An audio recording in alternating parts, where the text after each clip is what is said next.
Coach, you see yourselves as this year's Bemidji State the Destiny's Darlings type team? We're going there and having fun. Again, there's no pressure on us. The pressure that there is what we put on ourselves, and I don't know how far this can go. We've got a break. We used the break pretty wisely the last time going into our league playoffs because we got a bye and we came up very strong and beat a very good Canisius team 4-0. And so we've gone through that little bit of a rhythm of having a bye, so we know what that feels like. The next week, it's nice to also get your planning stages as you're going to Detroit a week ahead of time versus running around trying to plan what you're doing and then also trying to prepare for your next opponent. So we've got a little bit of a break there, and I think that's going to be healthy for us as well.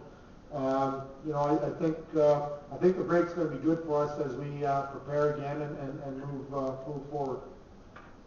Coach, you're going into Michigan, which is a great hockey state, which has so many players. Do you look at this as an opportunity also from almost a recruiting standpoint, a marketing standpoint, to put your team on display in a state where there are just so many players that want to play Division I hockey? Yeah, I think what we've been able to do right this weekend has done that already. I think it just gave us more credibility. And Michigan, you got Cam, his tattoo would say he's king of the city. So he'll be showing that off. I think he's going to do a little show and tell when we get there. I think right now, as we've looked at our recruiting, we look at some of the players that are from all over the place right now. So both Brian and Dave are in the back of the room, my assistants.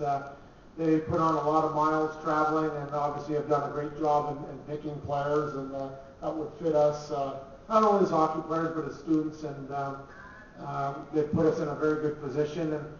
And I think we're in a good shape for years to come as well. We've got some continuity in the program, and we're not losing 12 seniors this year, so to speak, and all of a sudden the cupboard's going to be bare.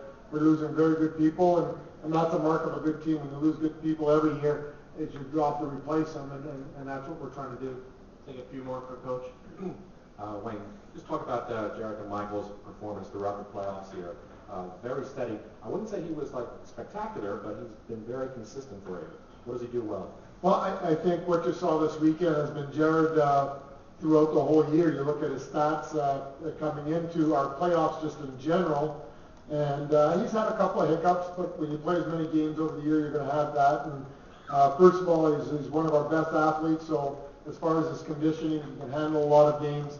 And I think you're right. I think he was there when we needed him, and he made a lot of things look pretty simple out there, and it gives us a lot of confidence as a team. And when you're not worried about your back end so much, you can be a little bit more aggressive at the other end, and he's done that. And he's a regular guy for a goalie.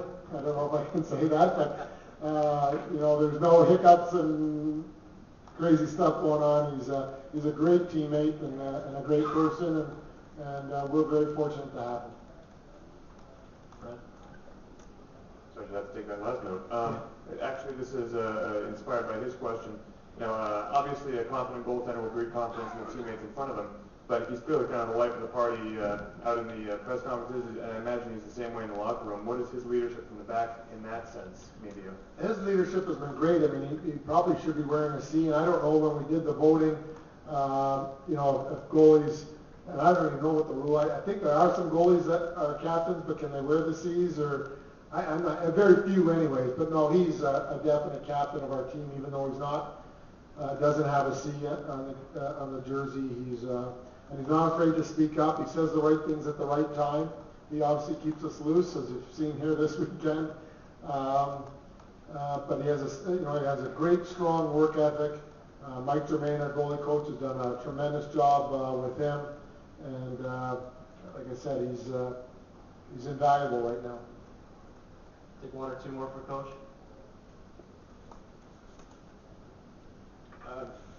Coach, was there anything, I mean, obviously you've taken teams to the tournaments before at the Division III level, but was there anything about coming to the D1 tournament for the first time that you felt the need to ask Jerry York about, and can you talk about a little bit about having the opportunity to possibly, depending on what happens tomorrow, have your first Final Four and have your own coach there?